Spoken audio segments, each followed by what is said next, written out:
He's got great personality. He had a great run in the National Football League. He's a great interview and a dad of too many children, like some of us in the National Football League media as well. He is Maurice JonesDrew, retiree on the Rich Eisen Show. How are you, MJD?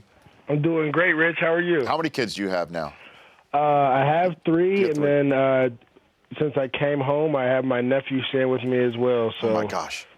Yeah, we got a house full right now. And they're all under 5? Are they all under 5? Oh no. We're over that stage. We're 8, 6, 4, and 3. Oh my Lord, Maurice JonesDrew. Normally that would make people want to stay in the league, not be home. Yeah, well they're probably the major reason I'm out. So why? Yeah, what was your thought process in deciding to announce your retirement late last week, Maurice? Well, you know what, Rich? To play the game at such a high level, you have to sacrifice, and I don't think a lot of people really understood what kind of things that I was doing or a lot of other guys do. And so for me, I would literally leave for months on end to go train, eat right, get my body in the best shape to go through a grueling season. Last year, really, they stayed in Florida. I came back to California and trained for 6 months, and for 6 months. And so that was very tough. And then this year, starting to train again, starting to do those things, and was really about to get ready to leave and go down to Miami and train. And it kind of just, thought about it and sat down and talked with a lot of people and, decided that was just the best option for me to be a dad now. They sacrificed enough with me not being around, so now I'll be around more and get to go to flag football games and horseback riding and gymnastic meets and soccer games and take them to school and pick them up and all those great things. Good for you, man. Maurice JonesDrew joining me here on the Rich Eisen Show. So you turned 30 this month, correct? In a couple weeks, yeah. Okay, so we hear that all the time. You've heard it too. That's the age at which running backs no longer become a viable commodity in the National Football League. Would you agree with that assessment? No, not at all. I think it doesn't really matter the age. I think it really, for running backs, it's just the miles that you put on your legs. For me, I can still play. I was blessed and fortunate enough to be able to back up Fred Taylor early on, learn how to take care of my body, and then had a great run, I want to say, from 23 to now. And so talking to a lot of retired players, a lot of these guys play to their leg. They can't run anymore, and I never wanted to do that. I never wanted to be a guy that can't play with their kids and those type of things. When you talk about backs, though, it just depends on what kind of offense you're in. You see Frank Gore, he's still going. I think he's 31. Mm-hmm. There's certain guys who have that ability to keep playing, and they want to keep playing. And so it just depends on the opportunities you get. Last year, I had an opportunity to start and broke my hand and kind of went downhill from there. But I still felt like I can compete at a high level. When I did get the ball, I was very competitive, putting up yards, just really didn't get the opportunities that I thought I was going to get. And so that's just kind of part of the league. Everybody has this notion, which is crazy, because I don't think there's any GM that's a running back or ever played the position before that kind of assume those type of things. But that's just what everyone thinks. And, it's just part of that's something that you got to deal with as a running back. But I think these younger guys like Matt Forte should be coming up on 30. He's still playing at a high level. Adrian Peterson's the same way. He's still playing at a high level. Marshawn's coming up on age. Obviously, we know what he can do.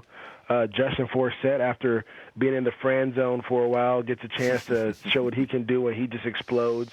So it just depends on the different system you're in and the opportunities you get. Maurice JonesDrew joining me here on the Rich Eisen Show. Eagles fans, however, are scratching their heads why they would send away LaShawn McCoy in the midst of his 20s and then replace him with Frank Gore, who's 31, though, about to be 32 years of age. And that's a head-scratcher, Maurice. What can you shed any light on that? Is it just merely contractual? I think that was more of a business deal. It's tough because LaShawn McCoy is one of the best backs in the league in that system. Obviously, Frank is coming from a downhill power system, and Frank is very versatile. He could do a lot of different things, but sometimes I think you overcoach yourself, or you think that your scheme is better sometimes than what it really is.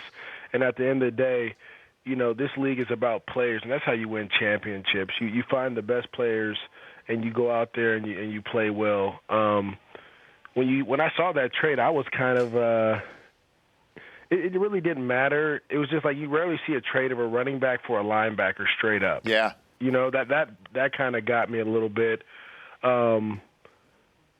Understanding LaShawn McCoy, I know, obviously he wanted to stay there, but you can see they're kind of getting rid of all their weapons. Macklin's gone, Deshaun Jackson's gone, obviously McCoy's gone. They're getting rid of Trent Cole. These guys were staples of the Eagles for years, and they were young. I mean, don't get me wrong, Trent Cole's an old guy, but the rest of those guys were young. I just don't understand it, but we'll see. At the end of the day, all you can look and say is if he wins, he wins. But the question is what does this mean for the running game in the NFL? Because it means nothing. It means the guys are going to get paid. Well, you see the last couple guys, these deals are coming out, right? Yeah. Well, MJD though, the leading rusher of last year with 400 touches is 25 hours away from being allowed to hit the open market. The leading rusher from the year before is the one that got traded up straight up for a linebacker who didn't play last year. The 1 year before that is on the exempt list, and the 1 year before that is you. Right. Who's talking about going to gymnastic meets? So I'm wondering what this does mean for the veteran backs in the National Football League, if there's anything to be read into it.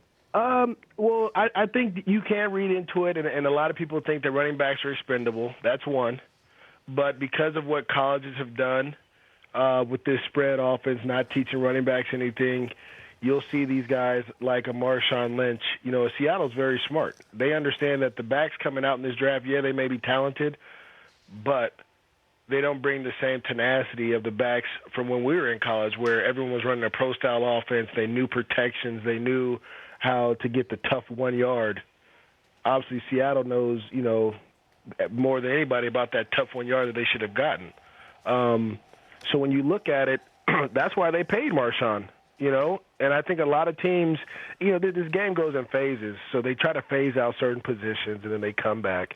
And at the end of the day, Rich, this game is going to be what it's always been about. It's always about winning games in December and January, and obviously February. And the only way you can do that is by running the ball and controlling the clock. That's the only way you can do it. Maurice JonesDrew joining me here. Before I let you go, you're going to join the paparazzi now, MJD? You can do that? I don't know about the paparazzi. I'm going to try to be one of those cool guys. What do you mean? I'll be opinionated. I'll definitely state the truth. Okay. But I still want to be, I always enjoy talking to guys that I've played with and guys that I've looked up to. So you never want to, say anything too outrageous. With you, though, yeah. I mean, I just can't wait to come down to L.A. and we hit Rodeo again. That was like one of the best times I've had in L.A. So. Yeah, and I understand what you mean. When you're outside the Prada store and you see somebody as clean as me walk out, exactly. You want to be part of the paparazzi. I understand that, MJD. I'm trying to figure out why they don't follow you anymore. What happened? Did you pay them off? No, good Lord. Who wants to talk to me? I have no idea about that. But they were all over you on Rodeo. Now all of a sudden, I rarely see you. You're a family guy now, so you're probably not out as much. I just cut my hair like Matt Lauer, so people might think I'm him. So but if you need any tips, you just call me and I'll get you straight. I'll get you straight to be part of the paparazzi if you want. I'll definitely call you, man. I should be on my way down here in a couple hours anyway. Good. So I'll definitely give you a call and look me up.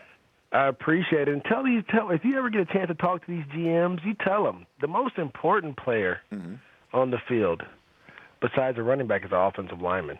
There you have it. Remember that. I know. I think you build from the inside out, and then you have somebody like you. You don't do it that way, but you might as well just give it all up.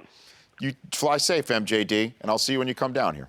All right, Rich. Appreciate it. You bet. That's Maurice JonesDrew. The Rich Eisen Show, weekdays at noon Eastern. On Audience.